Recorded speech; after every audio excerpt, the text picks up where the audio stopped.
Assalamu alaikum warahmatullahi wabarakatuh. Kwa jina naitwa Sheikh Yahya Muhammad Mkumba, makamu mwenyekiti wa Umoja wa Maimamu Tanzania UMATA. Nashukuru ndugu wa Tanzania, pia waandishi wa habari mlioko mbele. Ni siku nyingine tumekutana hapa kwa ajili ya kuzungumzia masala mazima ya taifa letu na mwenendo wa taifa letu kwa hali ilivyo hivi sasa. Watanzania, ni kwamba kuna hali inayoendelea katika taifa letu ya mtafaruku ambao unalazimishwa na baadhi ya watu au makundi ya watu, haswa tukichukulia matukio yaliyotokea kabla ya uchaguzi. Kuna maneno yalisemwa, lakini wakati wa uchaguzi yalifanyika hayo, lakini baada ya uchaguzi kuna matukio makubwa ya kushtusha ambayo hayajawahi kutokea katika nchi yetu.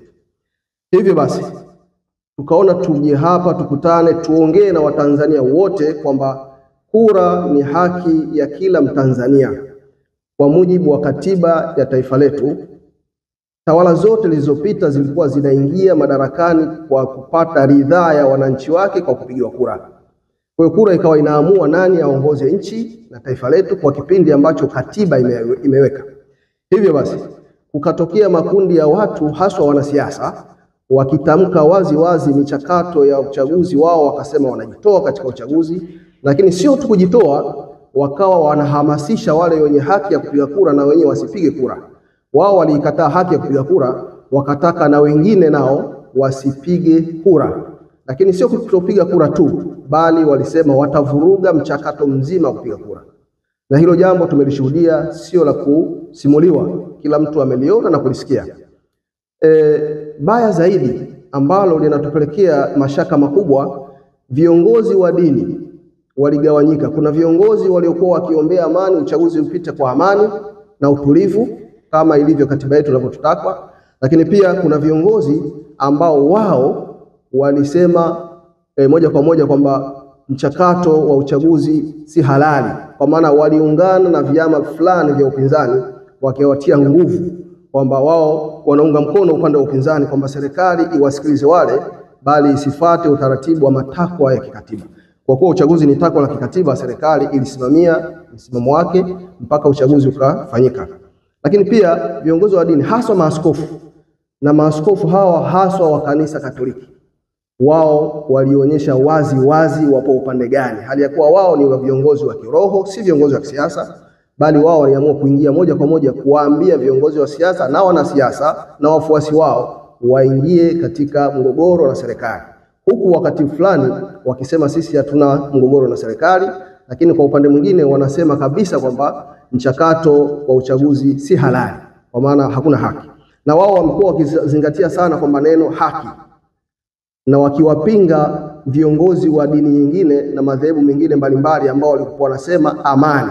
Kwa hiyo mambo haya mawili yalikuwa yanapiganiwa kwa pande tofauti. Kila mtu alikuwa amesimama upande wake akiwa anavuta kitu chake. Hawa wanasema haki, hawa amani. Lakini Watanzania, kwamba haki na amani ni vitu ambavyo vinaenda pamoja. Ni kama vile haki na wajibu. Huwezi kupata amani bila kuwa na haki, na huwezi kupata haki bila kuwa na amani. Kwa hiyo amani ndiyo mkeka wa kukalia kutafuta haki. Yaani amani ndiyo daraja la kupita kwenda kutafuta haki. Bila kuwa na amani huwezi kuwa na haki. Lakini pia maaskofu tunashangaa kwamba shida yao haswa ni kitu gani? Kuna mambo yamepita. Kama wao walikuwa wapenzi wa kuijua haki, walivyoingia katika MOU na serikali, hatukuona wakisema kwamba kuna Waislamu nao wapate fungu, lakini mafungu yote ya serikali, ruzuku mbalimbali zilikuwa zinaenda katika makanisa, kwa maana hospitali zinazomilikiwa na shule na makanisa, lakini pia miradi mbalimbali ilikuwa inafanyika kupitia makanisa. Kwa hiyo Waislamu waliendelea kubaki kimya bila kuhoji wala kuleta vurugu katika kudai haki. Haki ilikuwa inadaiwa kwa mujibu wa taratibu zilizowekwa, na pale serikali ilipogoma wala Waislamu hakuleta fujo yote. Lakini maaskofu tunashangaa tatizo lao nini, haswa pale ambapo Waislamu wanapoyaendea mambo yao. Wamekuwa ni wapinzani hata katika masuala ya kiibada ya Waislamu, mfano kuhukumiana katika mahakama ya kadhi. Mahakama ya kadhi ni mtakwa la kisheria ya Kiislamu, wahukumiwe kwa mujibu wao. Lakini pia hata hayo mahakama ya kadhi yalikuwa yana mambo maalumu ambayo yanaenda kushughulikiwa, si mambo yote kama walivyokuwa wakifanya propaganda kwamba watakatwa mkono, sio watafanywa nini, Muislamu akiibiwa na Mkristo atakata mkono. Haikuwa hoja. Kwa hiyo maaskofu tunashangaa kwamba shida yao ni ipi, kwa maana ya wanapokuja watawala Waislamu, haswa mtawala wetu tuliye naye sasa, amefanya mambo mazuri, lakini pia wanaendelea kumpinga bila sababu za msingi. Na vile vile viongozi wa dini ambao tunashangaa wanaochochea vurugu, uharibifu, fujo na vile vile uvunjifu wa amani, wale waliofanya fujo wanaungwa mkono bila kujali na wakihoji swala la vifo vilivyotokea bila kuangalia chanzo cha vifo hivyo. Lakini pia tuliwasikia viongozi wa chama cha upinzani moja kwa moja wakisema wazi wazi kwamba hawatashiriki katika uchaguzi, na si tu kutoshiriki bali walisema wataasi na kufanya fujo.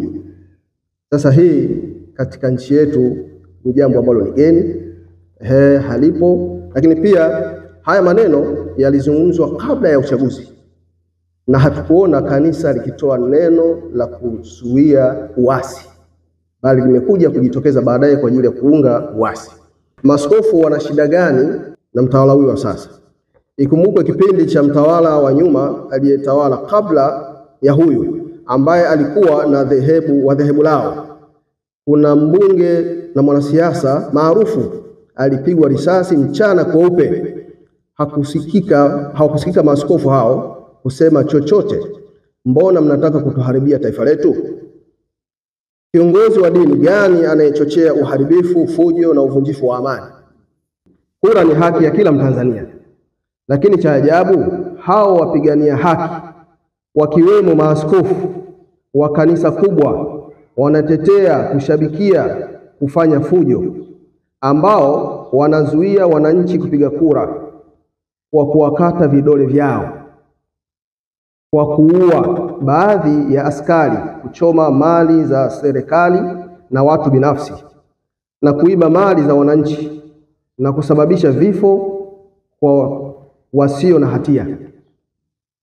Maaskofu na viongozi wa dini hao wana nia gani na taifa hili? Inawezekana kabisa maaskofu na viongozi wa dini hawa ni wahusika wa fujo hizi.